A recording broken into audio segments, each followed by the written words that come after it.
Hello, everyone, and welcome back where learning English is easy and fun. I'm Emily. Hello, Emily. Hi, everyone. It is so great to be here with all of you today for another exciting episode. Traveling is honestly one of the absolute best ways to use your English in real life. Don't you think, Paul? Oh, yeah, absolutely.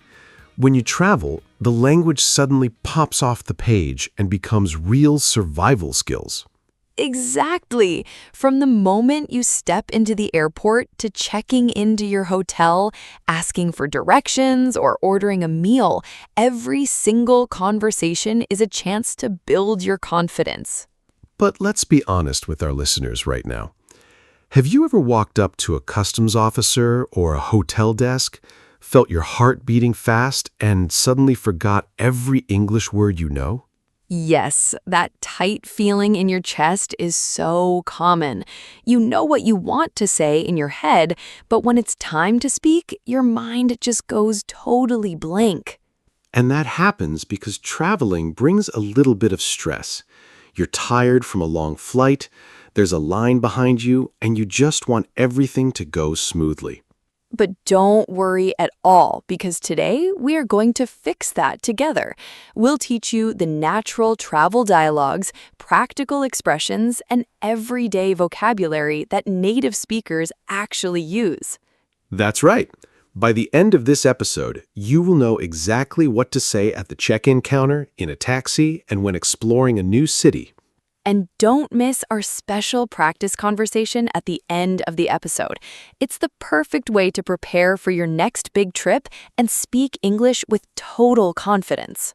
So, Emily, let's pack our bags and jump right in. Where does our travel journey begin today? It begins at the airport, Paul.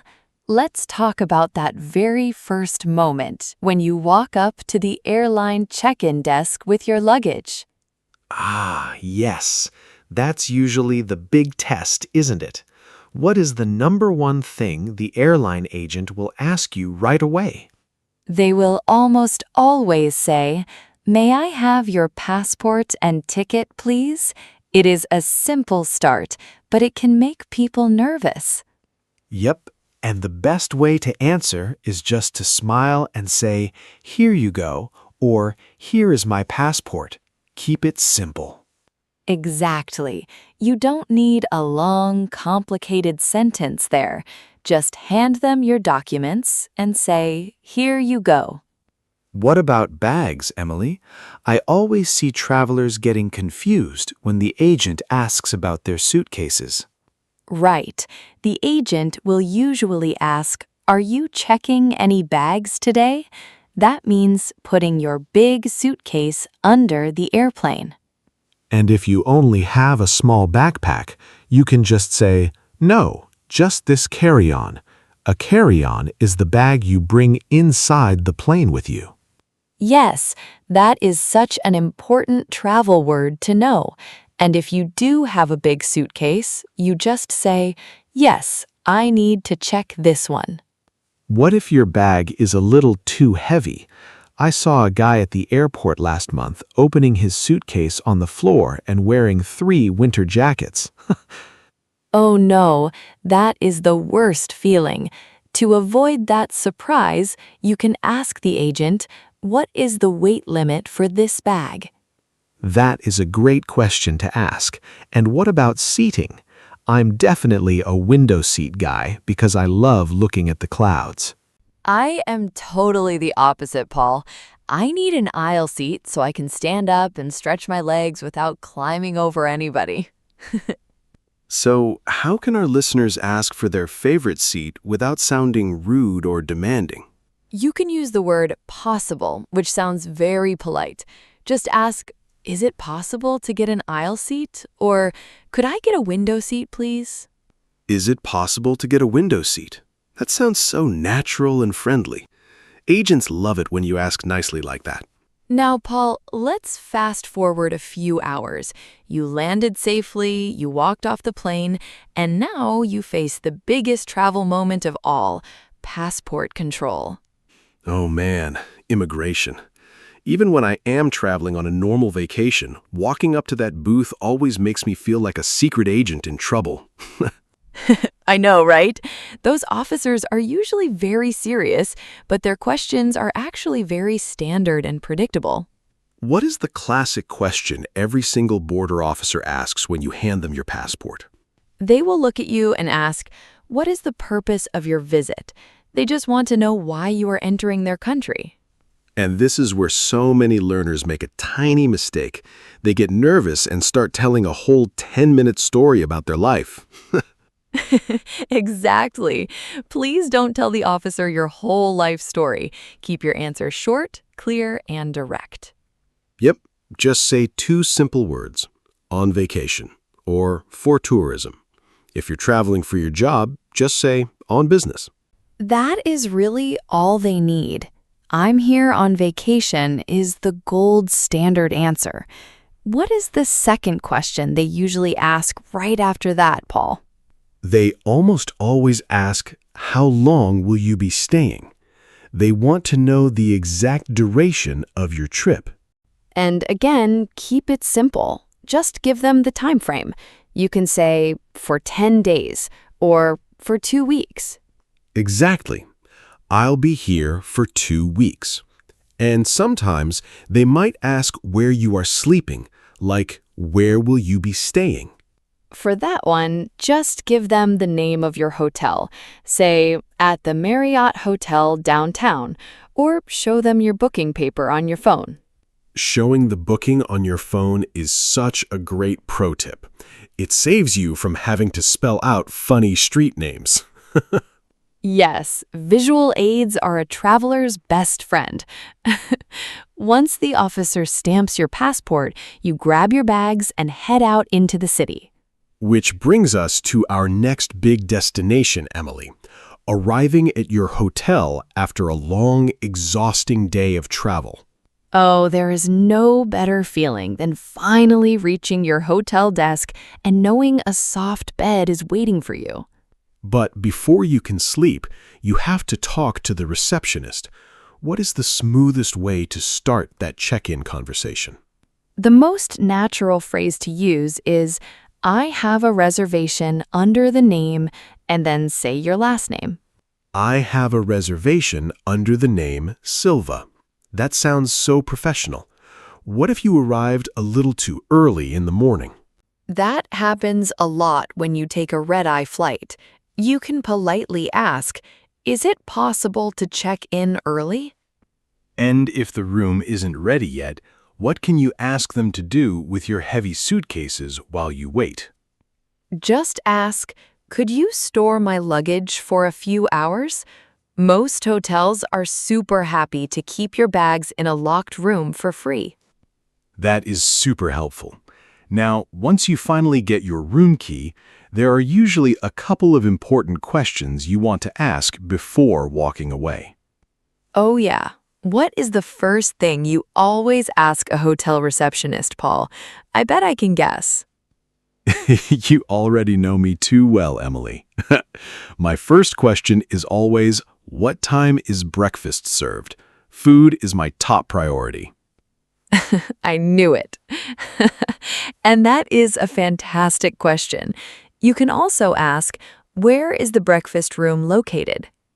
What about the internet, Emily? We all need to send photos to our families and check maps on our phones.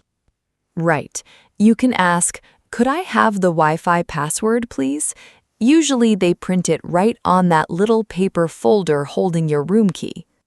But what happens if you get up to your room and discover a small problem, like maybe there are no clean towels in the bathroom? That is such an important situation to talk about. Sometimes learners feel too shy to ask for help when something is missing in their room. Exactly. You don't need to feel embarrassed or angry. Just call the front desk and use the phrase, "Could we get some extra?" Yes. Could we get some extra towels, please? Or could we get some extra pillows? It is polite, direct, and solves the problem in seconds. And if the street outside is super noisy and you can't sleep, you could even ask, Is it possible to move to a quieter room? Absolutely. Hotel staff want you to have a good stay, so speaking up nicely always gets you a great result. Hey, Emily, before we head out of the hotel and grab a taxi to explore the city, let's take a quick moment for our wonderful listening family. Oh, yes. If you are enjoying this travel episode and learning helpful phrases today, please take 1 second to like this video and subscribe to Mr. English channel. It really helps us support more learners just like you all around the globe. And make sure to share this episode with a friend who loves traveling. We also want to hear from you in the comments below. Tell us, what is your favorite dream travel destination in the whole world? Oh, I can't wait to read those comments. Maybe I'll get some inspiration for my next summer vacation. Me too. Now, let's step outside the hotel doors and talk about getting around a new city using taxis and ride-sharing apps. This is where real-life English becomes super practical. When you get into a taxi, how do you give the driver your destination clearly? Instead of just shouting a street name, you can use the polite phrase, "Could you take me to," and then add the place. Could you take me to the downtown art museum, please? That sounds so much friendlier than just pointing at a map. It really does. And if you are taking a traditional city taxi without an app, it is always smart to ask about the money before the car moves. Oh yeah, nobody wants an expensive surprise at the end of the ride. How can our listeners ask about the cost? You can ask the driver, "How much will the ride cost approximately?" Or simply, "Do you use a meter?" Do you use a meter is such a crucial question in big cities. It ensures you pay the exact official price for your distance. What if the driver asks which way you want to go, Paul? Sometimes they know 2 different roads to get to the same place. If you don't know the city, just say, "Whichever way is fastest, please." That trusts the driver to avoid the bad traffic. I love that. Whichever way is fastest. And when you finally arrive at your destination, how do you tell the driver where to stop the car? You can say, "You can drop me off right here." Or, "Right at that corner is perfect, thank you." You can drop me off right here. That is such a natural expression. And don't forget to ask for a receipt if you need to track your travel spending. Just say, "Could I get a receipt, please?" Simple, easy, and you are ready to explore the tourist attractions. Now, speaking of exploring and practicing your conversation skills, Paul, how can our listeners practice all these amazing travel dialogues at home before their trip? I am so glad you asked, Emily, because our wonderful listeners can practice anytime with our smart assistant, Mr. English AI. That's right. Mr. English AI is designed to help you practice the exact English from this episode, chat with you anytime, and help you improve faster than ever. You can tell Mr. English AI, "Let's roleplay a hotel check-in," or "Act like a taxi driver," and it will have a real, natural conversation with you. It is like having a friendly, patient English teacher in your pocket 24 hours a day. You can find the special link right down in the video description. Make sure to check out that link in the description after the video. It will build your speaking confidence so fast before your next trip. Curious. Now let's head over to that famous tourist attraction we took the taxi to. How do we handle buying tickets without getting overwhelmed by options? Walking up to a ticket window at a famous museum or park can be busy. The clearest way to ask for tickets is to state the number and the type.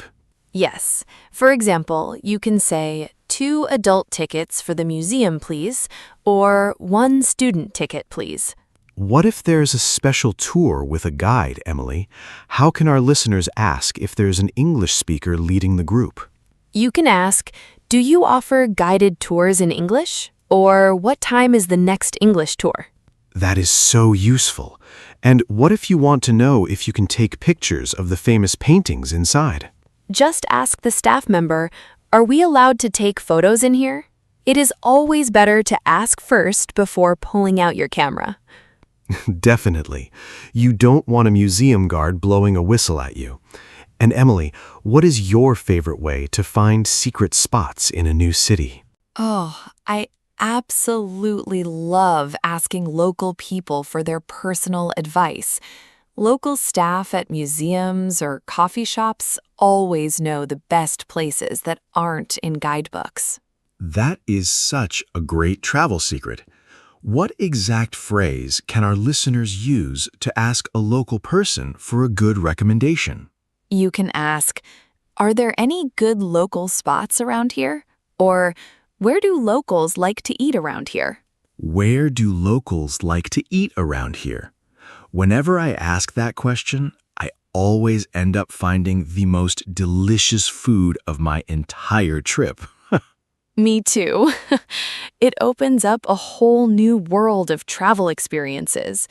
Now, Paul, I think it is time to slow things down and revisit some key vocabulary. You know what that means, everybody. It is time for our favorite vocabulary spotlight, pocket words. That's right. These are 4 super useful words from today's travel episode that you should put right into your mental pocket and take with you on your next trip. I am ready, Emily. What is our very first pocket word for today's travel episode? Our first word is layover. Let's say that one more time for the ear. Layover. A layover is when your airplane stops in a middle city for a few hours before you fly to your final destination. Exactly. For example, you could say, we have a 3-hour layover in Atlanta before flying to Paris. I actually love a good layover if the airport has great coffee shops and bookstores to explore. What is our second pocket word, Emily? Our second word is reservation. Let's repeat that together. Reservation. A reservation is an arrangement you make in advance to save a hotel room, an airplane seat, or a table at a restaurant. Yes, you might say to your friend, I made a reservation for 2 rooms at the beach resort for next month. Making a reservation early is the best way to sleep peacefully on your vacation. What is our third pocket word today, Emily? Our third expression is a phrasal verb, drop off. Let's say that again. Drop off. To drop someone off means to take them to a place in a car and leave them safely there. Right. You could tell your taxi driver, could you please drop me off right in front of the train station? And my brother always drops me off at the airport's departures gate when I go on a trip. What is our fourth and final pocket word, Emily? Our fourth word is complementary. Let's repeat that nice long word. Complementary. Ooh, that sounds like a fancy word. What does complimentary actually mean when you were staying at a hotel? It is simply a polite, professional way of saying that something is completely free of charge. You don't have to pay for it. Oh, I love free things. For example, a hotel receptionist might tell you, we offer complimentary Wi-Fi and complimentary morning coffee in the lobby. Those are the best words a traveler can hear. Now that we have these great words in our pocket, Paul, let's polish up our sentences. Oh yes, it is time for our next fun segment, Smooth It Out. This is where we take a simple learner sentence and upgrade it so it sounds much smoother, more natural, and just like a native speaker. Let's look at our first learner sentence today. Imagine you are getting into a taxi and you say, I want to go to hotel. How can we smooth that out? Saying, I want to go to hotel gets the basic idea across, but to sound smoother and more polite, you can say, "Could you take me to the Marriott Hotel, please?" Oh, wow. Could you take me to the Marriott Hotel, please? That sounds so much more natural and respectful to the driver. It really does. Using "could you take me to" softens the sentence and makes it sound like a friendly request instead of a command. What about checking in at the hotel? Sometimes learners walk up to the front desk and say, "Give me room key." How do we upgrade that? Instead of the blunt phrase, "give me room key," let's smooth it out to, "Hi, I'm checking in under Silva, please." Hi, I'm checking in under Silva, please. That immediately tells the staff what you need while sounding super confident and polite. Exactly. And let's do one more for finding good food. What if a learner asks a local person, "Where is good food?" Where is good food is understandable, but how can we make it sound like a seasoned world traveler asking a local friend? We can smooth it out to, "Are there any good local restaurants around here?" Are there any good local restaurants around here? I love how smooth that flows off the tongue. It invites the person to share their favorite neighborhood spots. Yes, small upgrades like those make a huge difference in how comfortable you feel speaking.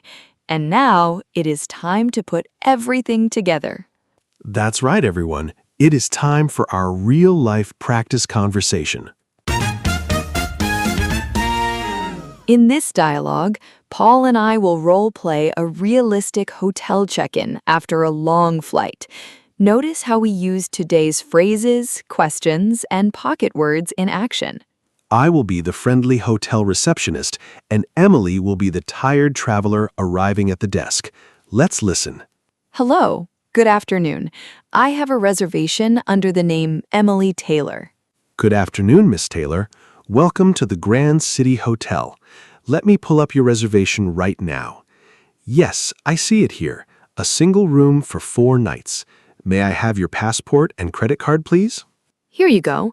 Also, is it possible to get a room on a high floor? I would love to have a nice view of the city if one is available. Absolutely. I have a lovely room available on the 12th floor for you.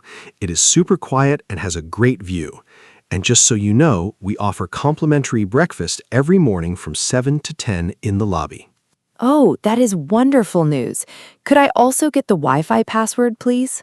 Of course, it is printed right here inside your keycard folder. Here are your keys, Miss Taylor. If you need any extra towels or recommendations for local spots, just call the front desk anytime. Thank you so much for your help. You made check-in so easy. Have a wonderful day. And cut. Wow, Emily, that was such a smooth check-in. I think you are totally ready for a world tour. Thank you, Paul. And to all of our amazing listeners, see how simple and natural travel conversations can be when you use these patterns? You really don't need to use complicated grammar or huge words when you travel. Just be polite, use these simple phrases, and don't be afraid to speak up. That is the absolute truth. You are going to do so great on your next journey. Thank you so much for spending your time learning with us today. Yes, thank you, everybody. Don't forget to subscribe, give this video a big thumbs up, and leave us that comment about your dream travel destination. Keep practicing your English every single day.